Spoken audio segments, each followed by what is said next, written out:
Hello, this is the Captain Paxo. Welcoming you back to some Dark Souls casual play. I'm on a different character today because I done goofed again.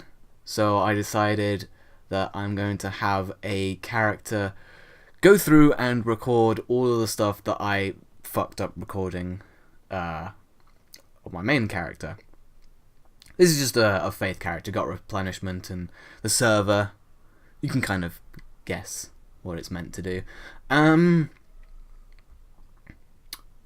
So yeah, I thought I would have a little rant today about loot boxes and microtransactions, because that's the sort of rant that I had in the episode that I fucked up again.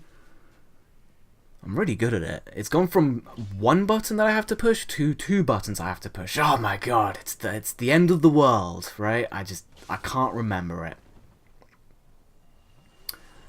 But yeah, loot boxes. I hate them. Absolutely hate them. I mean, what is it? Star Wars Battlefront 2 and Shadow of War both have them. I mean, Shadow of War is pretty horrific. Like a single player game with loot boxes. That is just the stupidest thing I've ever heard. Like, I mean, at this point, it's gotten so bad that at this point, I refuse to buy any game that has loot boxes in it. I'm not going to buy Star Wars Battlefront 2. Doesn't matter how many of my friends buy it. I ain't buying it. I don't want to go anywhere near that shit. You know, I am not condoning this sort of behavior because it is so egregious. I mean, Star Wars Battlefront 2, the only way you can progress, like you can get any sort of items or equipment or anything like that, you have to use the loot boxes. Sure, you can get it through in-game credits, but there are always going to be those people who will pay for it. And I know there's been like a shit ton of people who have talked about Star Wars Battlefront 2 and Shadow of War because, like I said, they're both just disgusting. But it doesn't change the fact that loot boxes have gotten so bad in just the past 5 years? Maybe less than that, you know? I don't know how else to describe it other than it's absolutely disgusting. You know? And recently, I think the ESRB, which is like the American age rating system for games, they put out a statement basically saying like, oh, loot boxes aren't real gambling, they're just simulated gambling, which is like, and? Like, just because it's simulated gambling doesn't mean it's not harmful to people with addictive tendencies, because that's what these developers and publishers are after. They're after like putting these systems in the game to try and get to people with these addictive behaviors and tendencies, to try and trick them into buying just one of them, and then maybe they'll get hooked, so then they'll buy a bunch of them, and then whoop, big money, you know? I just find it so scummy and manipulative.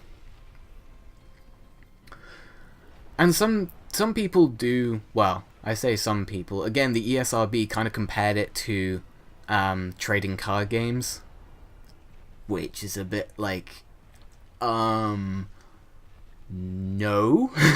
that's not even remotely similar, you know, because when you open a trading card game, when you open a pack of cards, you get a pack of cards. Sure, you might not get the one that you are looking for, but you might get something that you're like, oh, well, this could actually be quite useful. Or you might get something where you're like, okay, well, this isn't exactly useful to me right this instant, but I could create a deck around this. I could change a current deck.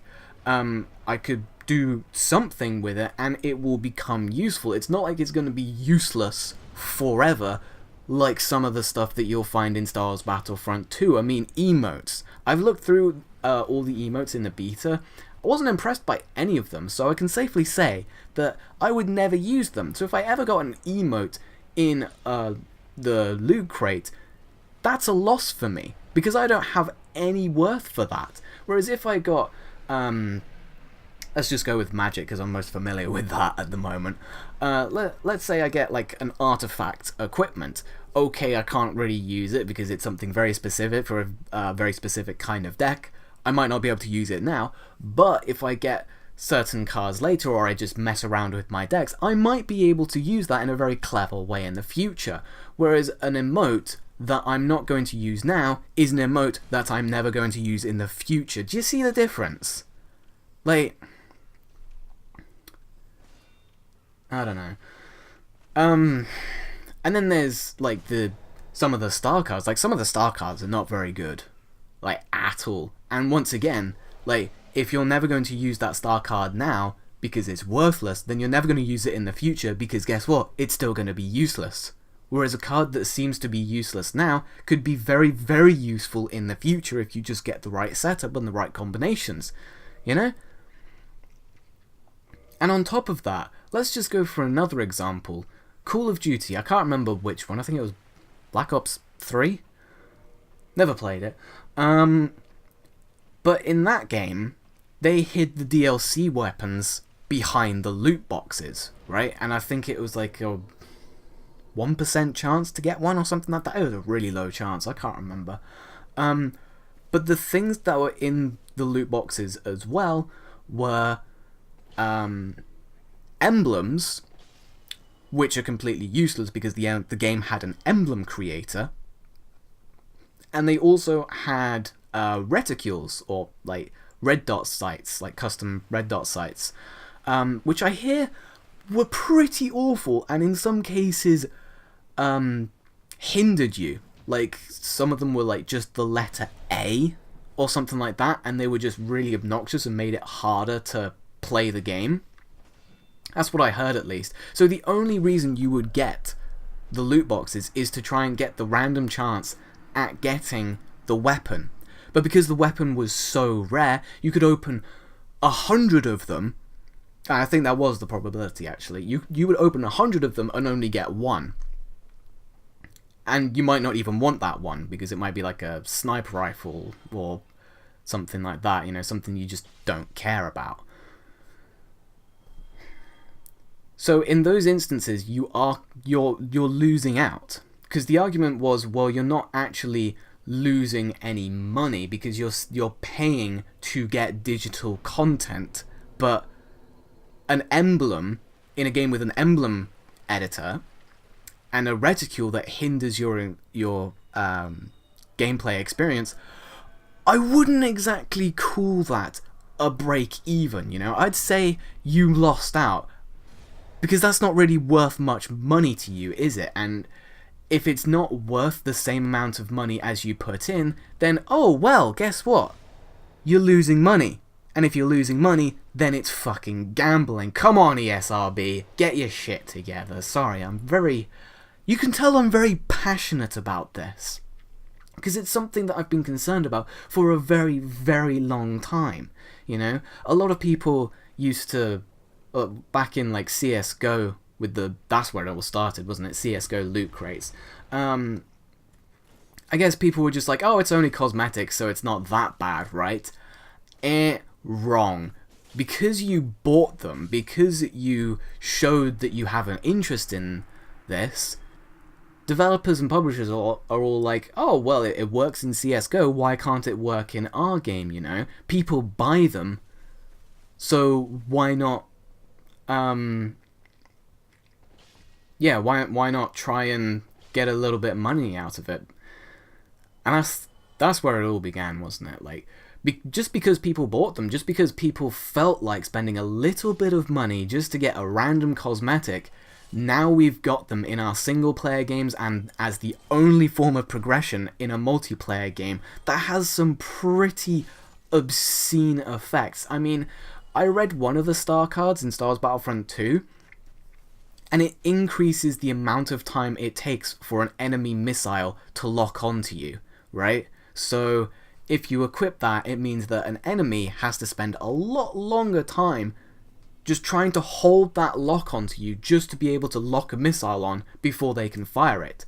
Excuse the jump cut. And the fully upgraded one was plus 200%, right? So they have to spend 3 times the normal time it takes to lock onto you now, just because you equip this star card that you randomly got in a random chance random box. You know? You can't say that's not gameplay affecting, because everybody else is like, oh, I'm getting locked onto in, say, 3 seconds. Well, this person, it takes 9 seconds to lock onto you, and 9 seconds is quite a long time in an action game. In any sort of game that isn't turn-based strategy, 10 seconds is a very long time. You know? Especially something like Battlefront or Battlefield, you know? It makes the difference. It makes or breaks the game. It's absolutely disgusting. You know? So I consider it pay to win. But then I guess it doesn't really matter what I consider it, because I'm not paying for that fucking shit, because I don't want that fucking shit in my fucking video games. Because that's not what I play video games for. I play video games to have fun, not to have these RNG crates shoved in my face just so publishers can make a little quick buck, you know? I find it so scummy. You know? Just so scummy. Hopefully, they'll fade out of existence altogether sooner rather than later, but something tells me that that's not going to happen. You know? Because, like I said, ESRB, they're not doing anything about it. They don't consider these loot boxes to be gambling, even though they really are, you know? They really, really are. They consider it simulated gambling, which is like, oh yeah, that makes all the difference, you know? That makes it okay. It's fine. It's not real gambling, it's just simulated gambling we're exposing young children to. Yeah, it's fine. It's not like they'll get a taste for gambling. It's not like they'll get addicted. It's not like they'll just end up wasting a shit ton of money on all this pointless digital cosmetic shit that isn't actually worth anything in real life anyway. Yeah, it's fine. It's not harmful. It's just simulated gambling. Yeah, nothing wrong with that. Fuck off, ESRB. God. Gets my blood boiling, it really does. Because there are people who defend it. There are people who defend it. How? How can you defend this? How can you not see that this shit is manipulating you? I mean, everything in real life is manipulating you. That's just called psychological warfare. It happens when you walk into a shop. You know, it's like, oh, there's all the sweet stuff on the left as soon as you walk in. It's all psychological warfare, but game developers and publishers are taking it to a whole new level where they're putting game-changing effects, for lack of a better term, things, digital pieces of content that sometimes you want and sometimes you don't want, you know? I don't know how to explain it. I lost my train of thought. It went somewhere else. Oh dear. But yeah. This character, I was building for PvP, and I think I still am.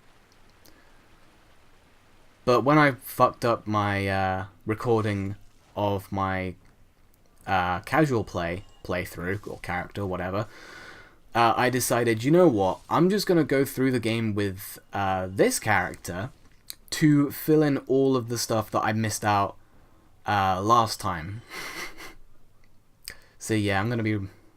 You're not going to see everything this character does, because that's quite excessive. It's quite far away from being able to fight Manus, because that's what we missed out on. I fought Manus, I won. It was a fun time.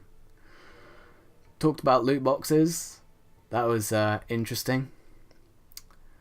and I got very frustrated, as I did today. Like I said, it makes my blood boil. Funny story, actually. So the last week of sixth form, I can't remember if this was first year or second year. I want to say second year. Was it first? It doesn't matter. Doesn't matter. Point is, it was the end of the year. And it was work experience, which I didn't do anything for. So I was stuck at sixth form, well, back at the school, because I didn't do anything. We basically had to help out with the activities week, which is what the lower years do for the last week of the year. And the most interesting thing that was going on was Lego Club. So yay, Lego Club. Me and my friends just sort of hung out there and watched over the kids. And on the last day, because it's the last day, nobody wants to do anything. So it's like, well, let's put on a film. Film didn't work because, you know, technology is wonderful. So we ended up being like, okay, well, let's just put on YouTube and like, maybe like what do these people want to watch? Requests? Anyone? And one of them was like, oh yeah, like fucking FIFA 18 fucking pack opening. And I turned around to him, I was like, you seriously want to watch that? Are you kidding me? He's like, really? Because that's the sort of people that this system targets. It's just young people who just get really excited about opening a pack of cards, because I don't know, it doesn't make much sense to me. I try not to get excited about loot boxes or any of that sort of thing. So every time I have to open one because Siege gives me a free one, which I'm getting more and more disparaged with, I'm sort of like, I don't care. Oh, it's a cosmetic, cool, yeah. Some of them are interesting, some of them are not interesting, but damn, I died right there. I just want to disconnect myself from it as much as I possibly can, you know. But it is so annoying. It's so annoying that this is the actual thing that is in gaming. Because remember when you bought a game and you got a complete game? Yeah, that was a long time ago, wasn't it? You know, now you buy a game, you get half of a game, and you have to buy the rest of it through either DLC or microtransactions. Whatever happened to the days of you bought a game for full price and you got a full game, and you're like, this game's really cool. Any DLC? Because I really want to enjoy more of the game. And then the developers are like, oh yeah, let's make some DLC. They make the DLC and we enjoy the DLC and everybody's happy because damn, that was fun. Because you actually had a complete experience. Much like Dark Souls, because Dark Souls was literally, the game came out, everybody played it, everybody was like, hey, we want more Dark Souls because this is really, really awesome. And then From Software was like, well, we have this leftover, unfinished Artorias of the Abyss stuff. Do you want that? And we're like, yeah, let's have that. They're like, alright, let's turn it into DLC. And we got the Artorias of the Abyss edition. Well worth the money. Doesn't happen anymore. You know? It's like, oh dear. And to all the people who buy the games that these are in, like these microtransactions are in, but don't buy the microtransactions, like, sure, fine, you're not buying the microtransactions, but as long as it's an online game like Battlefield, you're going to end up playing with someone who will buy the microtransactions, and that's pretty much the free-to-play model. Like, you take Warframe, for example. If I play 100 hours of Warframe online just with randoms, but I don't buy any microtransactions, what I've done is I've played with a bunch of randoms who are likely to spend money on these microtransactions, right? But these people, they need someone to play with.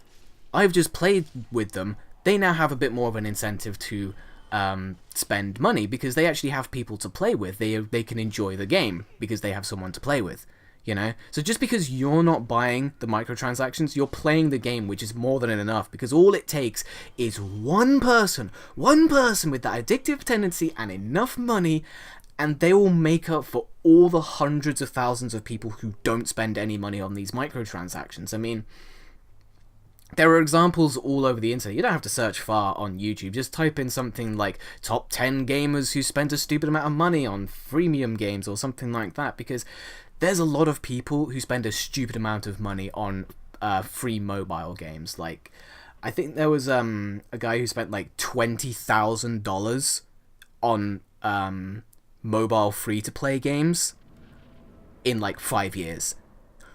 $20,000 on a free-to-play game. It's like, what? I don't get it. I really don't get it. But then I'm not that sort of person. I try my damnedest to avoid it. You know? So yeah. I've said a lot of things, a lot of thoughts and feels about how this system is just incredibly toxic, and I wish it would die, because it needs to die. It very, very much needs to die. In the crib. Well, it's not even in the crib anymore. It's an actual thing. It's infected our medium. And even people who don't play video games, I think people who don't play video games should also be very concerned about this, because this is a really scummy business tactic that could end up affecting a lot more people than we realize, because businesses will find a way just to make an extra buck in one way or another. You know, and this could be the inspiration for that, who knows? So if we can kill it now, then, well, that's just better for us, isn't it? This half of the commentary is actually recorded quite a bit later from the first one, and I just remembered now that Activision just recently patented a some scumbaggery. Basically, they patented the idea of, if someone buys a DLC weapon, they will try their damnedest in terms of the matchmaking to pair that person who bought the microtransaction, pair them with really weak players who don't really know how to play the game too well, to artificially inflate their kill to death ratio to make it look like that the DLC gun is what made them successful, to hopefully convince the lower skilled players to buy the DLC weapons. And then when they buy the DLC weapons, they get paired against people who are weaker than them. How scummy is that? They've patented it! They own that idea! You know? You cannot defend this shit. And sure, it's not in any games that we know of right now, but it's like, it could be in COD World War II, because that hasn't released yet. That hasn't released yet, and it might be in that. Oh dear. I kind of don't want to get too ranty, because I unfortunately have a friend who defends this sort of behaviour. And it really, really fucks me off. Because he's like, oh, well, it's okay because da-da-da-da-da. And I'm like, no, you're a fucking idiot. You're a really good friend of mine, and I've known you for 15 years. 15 years? Yeah. Well, over 10 years. I've known you for most of my life, and you're one of my best friends.